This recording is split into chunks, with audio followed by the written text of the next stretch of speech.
तुम्हारे पेट में पलने वाला अंश हमारे बड़े बेटे का है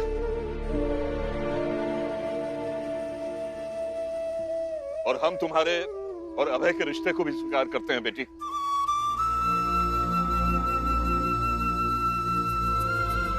अभय अपनी जान दे दे, फिर एक खानदान के अंश को लेकर मेरी बहू कहीं और चली जाए, इससे अच्छा होगा कि हम सब एक हो जाएं। सच में बहुत अच्छा लग रहा है मुझे, क्योंकि अभी इस वक्त इससे अच्छा और कुछ हो ही नहीं सकता। गलत।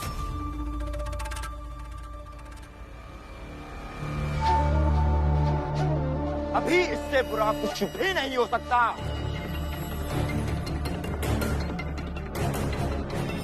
परेश जोशी जी, आप भी आए थे ना मेरी बहन को घसीटते हुए मेरे घर लेकर। उस दिन से आप इसके लिए फैसला लेने का अधिकार खो चुके हैं। निर्मला हमारे घर की बेटी है, इसके लिए फैसला हम लेंगे और फैसला होगा हमारी मान मर्यादा और सामाजिक नियमों के अनुसार, समझे? नरोत्तम जोशी जी, आपकी मान मर्यादा, सामाजिक कायदे कानून, नियम, परंपरा, ये सब चीजें कहाँ की रह जाएगी अगर आपकी बहन जीवन भर रोती रही तो? मैंने आपको पहले भी समझाया था, अब भी समझा रहा हूँ। समाज जीवन को सुगम करने के लिए होता है, जटिल करने के लिए नहीं। क्यों अपनी बहन की जिंदगी बर्बाद कर रहे हैं? उसे उसका जीवन जीने दीजिए।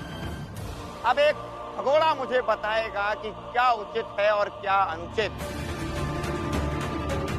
खुद कानून से भाग रहा है, पुलिस कभी भी आकर पकड़कर लेकर जा सकती है, और तू मुझे बता रहा है कि क्या सही है और क्या गलत। हाँ? जोशी जी, दोबारा भगोड़ा मत कहिएगा। भगोड़े नहीं है ये। निर्मला जी को न्याय दिलाने के लिए अपनी जगह पर अडिग है, और भाग तो आप रहे इधर उधर ताकि अपने ही हाथों से अपनी बहन की जिंदगी उजाड़ दे। और हाँ, चाहे तो बुला लीजिए पुलिस को, और वो आपके जात के लोगों को भी। शायद गलती मुझसे ही हुई है। मुझे अपनी बहू का हाथ खींचते हुए उसे पकड़कर आप सबके सामने नहीं लाना चाहिए था। आप कहें तो मैं सबसे माफी मांगने को तैयार हूं, लेकिन हमें हमारे हाल पर छोड़ दीजिए। तुम सबको छोड़ दूं जो एक विधवा के विवाह का समर्थन कर रहे हैं और सामाजिक नियमों की धज्जियां उड़ा रहे हैं, उन्हें छोड़ दूं?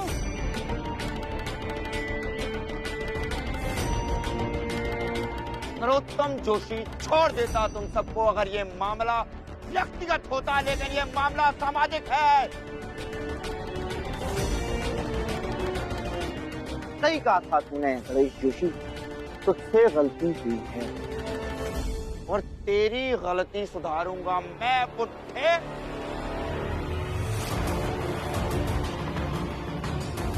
अरे छोड़िए जोशी जी। अभय नहीं। ये तेरी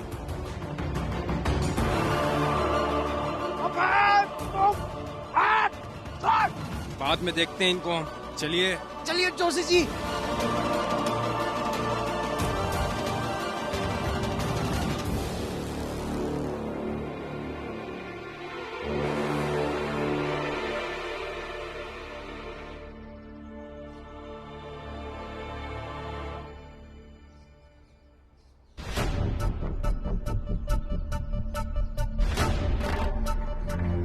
बस ये भीम चालमट लौट कर ना आए।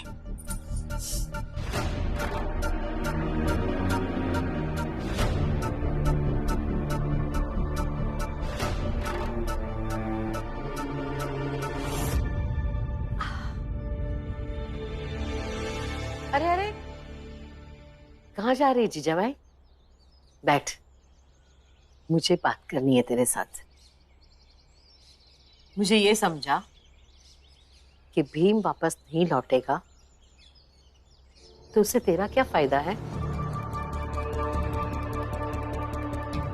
सुकून मिलेगा मुझे, ये फायदा है मेरा। अच्छा, और आज जब आपका वो लाडला भीम घर पर नहीं है तो गुस्से में ही सही, लेकिन आपके भाई ने ज्यादा मीठी चाय पी तो आपका वो भीम जब जब वो घर पर नहीं होगा ऐसे ही मीठा खिलाऊंगी पिलाऊंगी ताकि कभी तो उनका व्यवहार मेरे प्रति मीठा हो पाए। उनका मेरे प्रति मीठा व्यवहार ये फायदा है मेरा। और हाँ दीदी, एक फायदा और है, इस घर के लोगों ने आपको ज्यादा ही सर पर चढ़ा कर रखा है। उसमें से कम 2 लोग तो कम हो जाएंगे। जो आसमान में उड़ती रहती है ना, आप दम से नीचे गिर जाएंगी। ये फायदा है मेरा। और कुछ गिनाऊं या इतना काफी है आपके लिए? नहीं, बस है।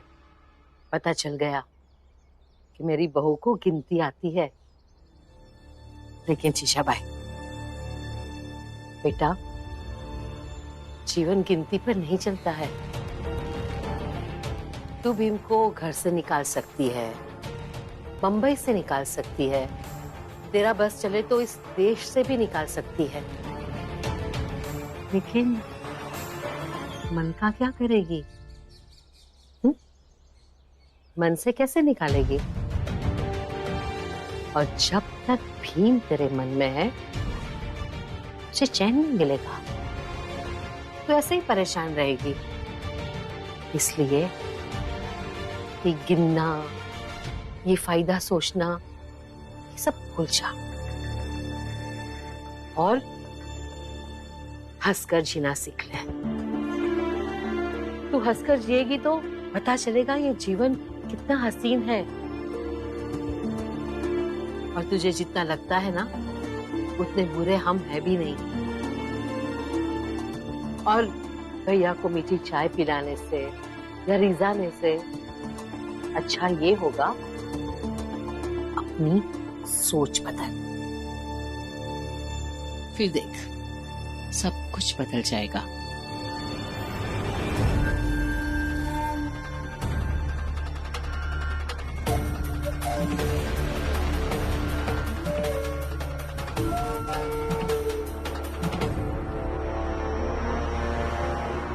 इस औरत से कब छुटकारा मिलेगा? बुआ, अंदर क्या गिरा? कैसी आवाज आई? सगुना बाई, कुछ गिरा नहीं है। वो आपकी ननद का अहंकार किसी चीज से टकराकर चूर चूर हो गया। चाहिए आप अंदर?